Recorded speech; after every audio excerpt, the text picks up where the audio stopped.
அது இப்ப எப்படி இருக்கு சார் அந்த வரலாறு சொல்லும் பொழுது உங்களுக்கு எப்படி ஃபீல் பண்றீங்க? ரொம்ப பெருமையா இருக்குமா தமிழ் இண்டஸ்ட்ரியல் தான் தலை நிமிர்ந்து ப்ரமோஷன் பண்ணும்போது வரவேற்பு சார் சூப்பரா ஆயிடுச்சுங்க. சூப்பரா ஆயிடுச்சு. Thank you thank you.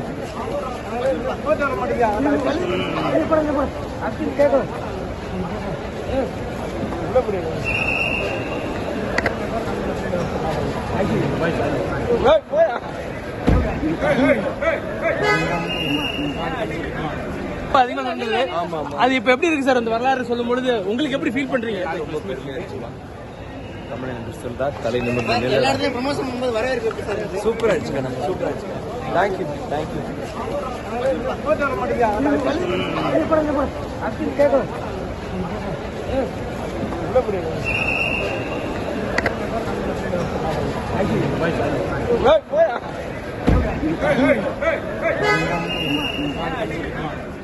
May I add to that, please? Sure.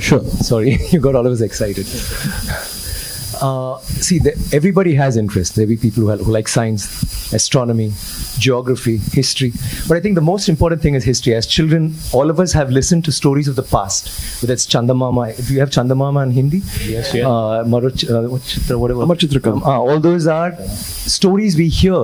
We've been told stories about the past, about kings, we've had such an illustrious past. Just a small thing that I want to bring to your notice. We all talk about the pyramids and how could they have possibly built it? How did they do it so many years ago? But do you know that in India we have so many temples, but the one with the highest Gopuram is there in Tanjavur, which is where the Chola dynasty had happened, and his role, Rajaraja Cholan, had built it. That particular temple has the highest Gopuram in the whole world. The top stone alone, it's a single stone that weighs 80 tons. 80 tons, not 1 ton or 2 tons. And how did they do it? But do we know that? We all go to the pyramids, we go see the Leaning Tower of Pisa. Someone said something very nicely. He said, we are actually appreciating a building that doesn't stand. It's falling over and wow, let's take a picture, let's take a selfie, and we're getting excited. But we have temples today that stand and they didn't use plaster. Do you know that for this particular stone, they had to use a ramp which was 6 kilometers long, which was pulled by bulls, elephants, and people. 6 kilometers long to get it up there, without any machinery, without any cranes, without anything. And they didn't have plaster. It's withstood 6 earthquakes. You know what happens when an earthquake comes? Without plaster. What they have done is they have an outer wall. Then inside that, they have a corridor of 6 feet, which is an open, just a corridor. And then they have another structure inside, which goes all the way to the top, which is why they can withstand earthquakes, which is why they stood so long. So these are all things that we need to know about. This particular king has built 5,000 dams in his time, and he's made a water management ministry in that time.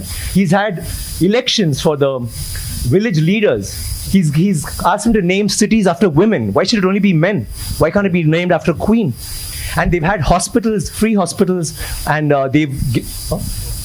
And he actually brought loans. I mean, he used to give loans. He used to help people get dignity, not just throw money around. So this is something that's so illustrious. And this happened in the 9th century. I'm sorry, I'm taking so much time. It happened in the 9th century when the rest of the world, you talk about superpowers today.